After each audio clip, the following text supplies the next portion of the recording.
So you go to the doctor and get some tests. Doctor determines that you have high cholesterol and you would benefit from medication to treat it. So you get a pill box.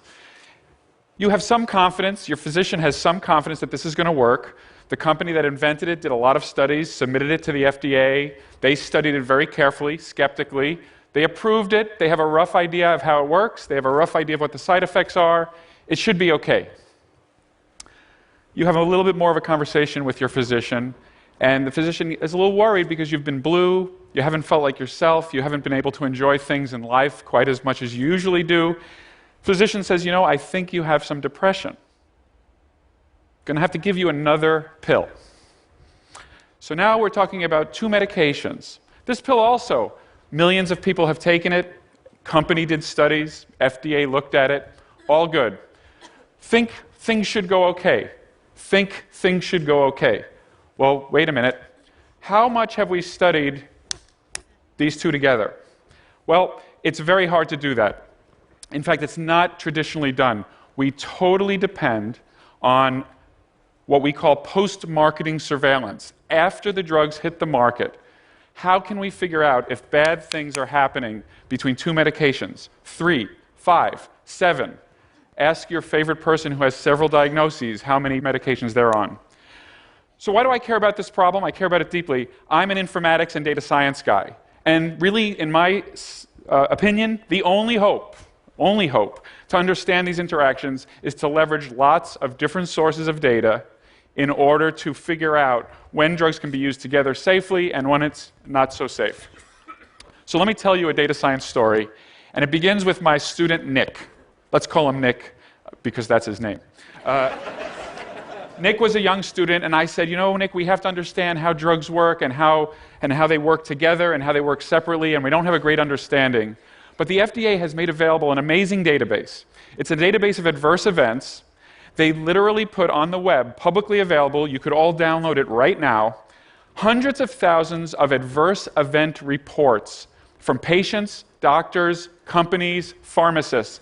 And these reports are pretty simple. It has all the diseases that the patient has, all the drugs that they're on, and all the adverse events or side effects that they experienced. It is not all of the adverse events that are occurring in America today, but it's hundreds and hundreds of thousands of drugs. So I said to Nick, let's think about glucose. Glucose is very important, and we know it's involved with diabetes. Let's see if we can understand glucose response. Sent Nick off. Nick came back.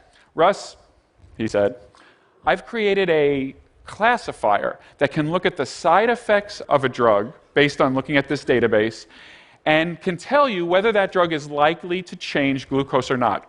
He did it, it was very simple in a way. He took all the drugs that were known to change glucose and he took a bunch of drugs that don't change glucose and he said, what's the difference in their side effects? Differences in fatigue, in appetite, in urination habits. All those things conspired to give him a really good predictor. He said, Russ, I can predict with 93% accuracy when a drug will change glucose. And I said, Nick, that's great. He's a young student. You have to build this confidence. But Nick, there's a problem. It's that every physician in the world knows all the drugs that change glucose because it's core to our practice. So it's great, good job, but not really that interesting, definitely not publishable. He said, I know, Russ, I thought you might say. Nick is smart. I thought you might say that, Russ, so I did one other experiment. I looked at people in this database who were on 2 drugs, and I looked for signals similar, glucose-changing signals for people taking 2 drugs, where each drug alone did not change glucose, but together I saw a strong signal. I said, oh, you're clever, good idea. Show me the list. And there's a bunch of drugs that are not very exciting, but what caught my eye were, on the list, there were 2 drugs, paroxetine, or Paxil, an antidepressant, and pravastatin, or Pravachol, a cholesterol medication. And I said, there are millions of Americans on those 2 drugs. In fact, we learned later, 15 million Americans on paroxetine at the time, 15 million on pravastatin, and 1 million, we estimated, on both. So that's 1 million people who might be having some problems with their glucose if this machine learning mumbo-jumbo that he did in the FDA database actually holds up. But I said, Nick, it's still not publishable because, I love what you did with the mumbo jumbo, with the machine learning, but it's not really standard of proof evidence that we have. So we have to do something else. Let's go into the Stanford electronic medical record. We have a copy of it that's okay for research. We removed identifying information. And I said, let's see if people on these two drugs have problems with their glucose. Now, there are thousands and thousands of people in the Stanford medical records that take paroxetine and pravastatin. But we needed special patients. We needed patients who were on one of them and had a glucose measurement, then got the second one and had another glucose measurement, all within a reasonable period of time, something like 2 months.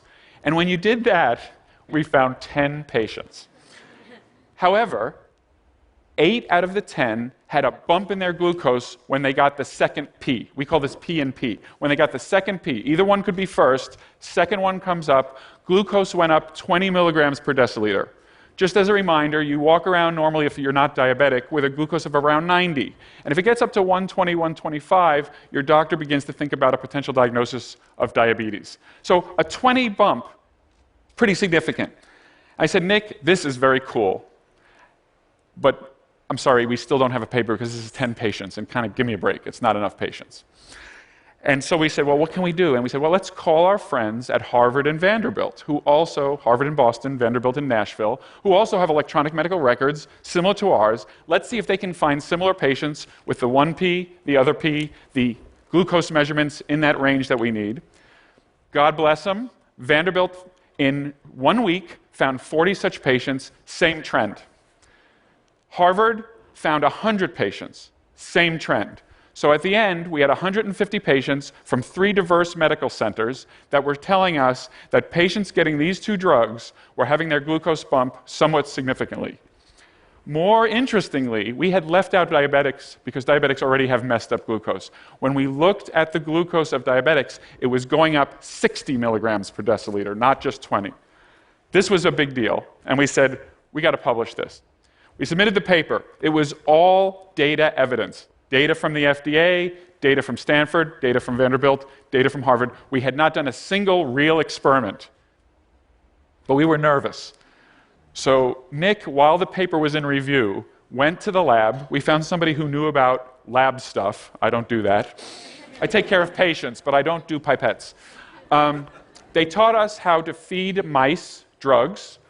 We took mice and we gave them 1P, paroxetine. We gave some other mice pravastatin, and we gave a third group of mice, and both of them.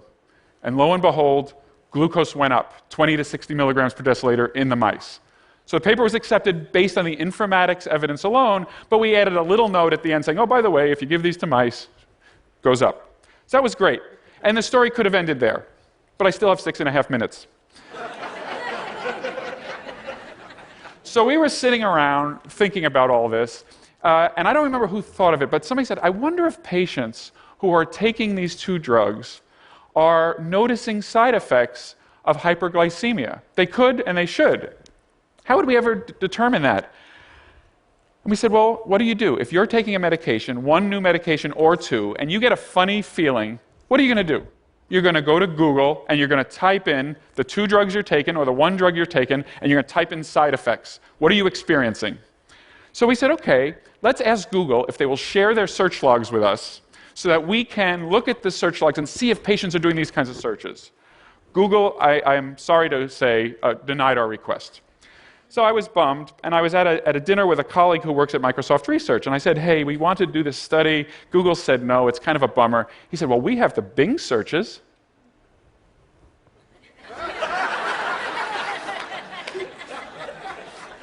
Yeah, that's great. Now I felt like I was talking to Nick again. And he works for one of the largest companies in the world, and I'm already trying to make him feel better.